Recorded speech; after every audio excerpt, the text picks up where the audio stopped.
अस्सलाम वालेकुम व्यूअर्स। आज हमारे ब्रेकफास्ट में बन रहा था फ्रेंच टोस्ट और इसके बाद मैं लग चुकी थी किचन में क्योंकि मुझे आज बनाना था देसी चिकन। इसके लिए प्रेशर कुकर में मैंने ले ली थी तेल और उसके अंदर डाल दी थी कुछ गरम मसाले।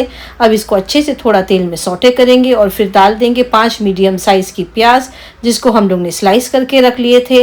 अब इसे को अच्छे से हमको भूनना है। इसको बस थोड़ा सा कलर चेंज होए तक हम लोग को भून लेना है और उसके बाद हम लोग इसके अंदर डाल देंगे 1 चम्मच नमक और फिर उसको अच्छे से थोड़ा और मिला लेंगे ताकि ये जो प्याज है हमारी थोड़ी सॉफ्ट हो जाए। और जब तक प्याज सॉफ्ट हो रही थी हम लोग ने ये चावल, बादाम, पिस्ते ये सब भी भिगा के रख दिए थे क्योंकि दूसरी तरफ मुझे खीर भी बनानी थी। फिर मैंने डाल दी थी इसके अंदर हल्दी पाउडर और डाल दी थी 4 चम्मच अपना अदरक लहसुन का मसाला। और अभी इसको हम लोग को अच्छे से भूनना है जब तक अदरक लहसुन की स्मेल पूरी अच्छी तरीके से उसका अरोमा निकल ना जाए। और बस जब ये अच्छे से सौटे हो जाएगा यानी जब ये थोड़ा सा नीचे से चिटकने लगेगा तो हम लोग इसमें डाल देंगे 1 गिलास पानी और इसको ले लेंगे विसल, 3 फास्ट और 1 स्लो। मीनवाइल जब तक विसल आ रही थी अम्मू मुझे हेल्प कर रही थी बाय वॉशिंग चिकन। ये देसी चिकन है, ये 1.5 किलो की चिकन थी और इसको हम लोग ने जितना भी अननेसेसरी फैट था वो उसको निकाल के फेंक दिए थे। और दूसरे तरफ मैं बना रही थी खीर क्योंकि आज ख्वाजा साहब की छठी थी। आप सभी को छठी बहुत बहुत मुबारक हो। ये ब्लॉग डालने में मुझे थोड़ा लेट हो गया है, आप माइंड मत करिएगा। फिर इसके अंदर मैंने ले ली थी 1.25 लीटर दूध और जो मैंने आपको बताया था चावल, बादाम, पिस्ता, इलायची जिसे मैं भिगा के रख दी थी आधा घंटा, वो मैं अच्छे से पीस कर इसका पेस्ट बनाकर इसमें डाल दी थी। और फिर डाल दूंगी 1 पिंच भर के जाफ़रान और इसको अच्छे तरीके से हम लोग इसको डिज़ोल्व करेंगे। देखिए कितना बेहतरीन सी मेरी खीर बन के रेडी हो चुकी है। कंसिस्टेंसी आप अपने हिसाब से रख सकते हो। और मीनवाइल जब तक खीर पक रही थी दूसरे तरफ हमारा जो कुकर था वो ठंडा हो चुका है यानी उसकी पूरा प्रेशर निकल चुका था। अब मैं इसको प्याज को भूनूंगी और उसी के साथ में इसके अंदर डाल दूंगी 4 कटे हुए आलू। फिर डाल देंगे कुछ ड्राई मसाले जैसे मिर्ची पाउडर और धनिया पाउडर।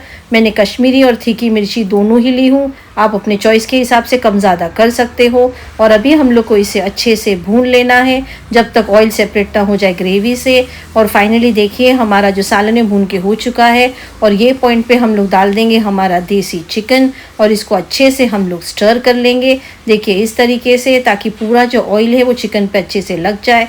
और ये पॉइंट पे मैं डाल दूंगी 1 चम्मच नमक और 1 गिलास पानी ताकि विसिल लेने में मुझे आसानी हो जाए।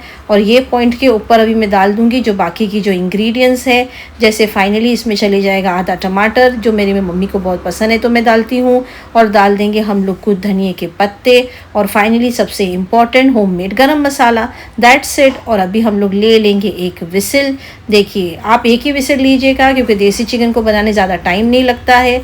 और बस हमारा चिकन बन के रेडी हो जाएगा माशाल्लाह से। दूसरे तरफ मैं बना रही थी भिंडी लंच के लिए। इसके लिए हम लोग ने कढ़ाई में ले लिए थे तेल और डाल दिए थे ज़ीरा, प्याज, टमाटर, कड़ी पत्ता और हरी मिर्च। और इसको हम लोग को अच्छे से सौटे करना है जब तक इसका कलर थोड़ा चेंज ना हो जाए। फिर इसमें डाल देंगे 1 चम्मच नमक, अपने स्वाद अनुसार आप नमक डालिए। और फिर डाल दीजिए आधी चम्मच हल्दी पाउडर और फिर डाल देंगे इसमें 250 ग्राम भिंडी को हम लोग ने इस तरीके से इस शेप में काट लिए थे। अभी हम लोग को इस सब इंग्रेडिएंट्स को अच्छे से मिलाना है यानी इसको अच्छे से एक बार हम लोग सौटे कर लेंगे और फिर बस थोड़ा सा पानी स्प्रिंकल करने के बाद इसको दे देंगे दम। और बस फाइनली दम के बाद हमारी भिंडी बन के रेडी हो चुकी है। और देखिए इस तरीके से माशाल्लाह हमारी खीर बन के भी रेडी हो चुकी थी। और ये विसिल के बाद देखिए हमारा सालन भी बन के माशाल्लाह से रेडी हो चुका था। अब असर की नमाज के बाद अभी अम्मू कर रही थी रोशनी की तैयारी क्योंकि ख्वाजा साहब की छठी थी। और ये रोशनी करते वक्त ये है दुआ रोशनी की, अगर आप चाहो तो इसको स्क्रीनशॉट भी कर सकते हो। और बस अमरीन ने ये सारी दुआ पढ़ लेने के बाद माशाल्लाह रोशनी कर ली थी। बहुत ही अच्छा लगता है इस तरीके से रोशनी की दुआ पढ़ने के बाद। और मम्मी फाइनली मोबाइल के ऊपर लाइव रोशनी देख रहे थे अल्हम्दुलिल्लाह और मम्मी दुआ कर रहे थे। और फिर मगरिब के नमाज के बाद हम लोग सब मिलकर पढ़ रहे थे ख्वाजा ख़त्म।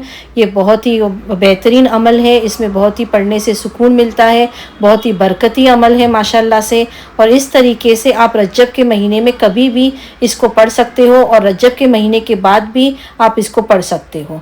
और बस फाइनली हम लोग ख्वाजा ख़त्म पढ़ रहे थे। या हल्लल मुश्किलात, या हल्लल मुश्किलात, या हल्लल मुश्किलात, या हल्लल मुश्किलात। और अब हमारा ख्वाजा साहब का ख़त्म पढ़ के हो चुका था और अब फाइनली इशा का वक्त हो गया था। नमाज़ पढ़ने के बाद अभी हम लोग फातिया देने की तैयारी कर रहे थे और ये इशा का टाइम था, यानी रात का वक्त था जब छठी की मगरिब थी। तो तब हम लोग ने माशाल्लाह फातिया दे दिए थे।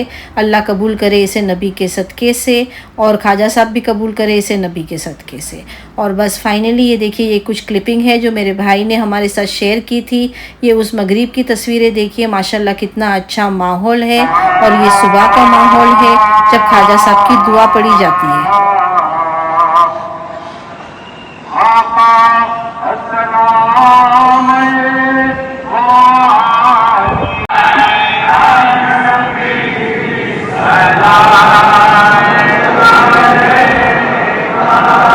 यहाँ मुंबई में हम लोग वापस सुबह में ख्वाजा साहब के नाम से फातिया दिला रहे थे और ये ज़ोहर का टाइम था जब छठी के दिन हम लोग ने वापस फातिया दिला दिए थे अल्हम्दुलिल्लाह। और ये कुछ फिर से क्लिपिंग है अजमेर की जो मेरा भाई शेयर कर रहा था क्योंकि वो उर्स में गया था माशाल्लाह से।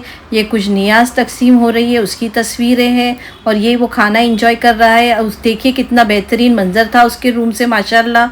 और फिर बस ये बड़ी देख की फ़ोटो है और देखिए कितना अच्छा माहौल है माशाल्लाह अजमेर शरीफ का। और ये नेक्स्ट क्लिपिंग है वो फ़कर शाह बाबा की, यानी ख्वाजा साहब के बेटे की दरगाह है और इस दरगाह के बाहर एक अच्छी सी लेक भी है। देखिए ये वो लेक है और ये इस तरीके से हम लोग ने हमारा दिन बिताया था, यानी ख्वाजा साहब की छठी। आप सभी को भी उर्स बहुत बहुत मुबारक हो।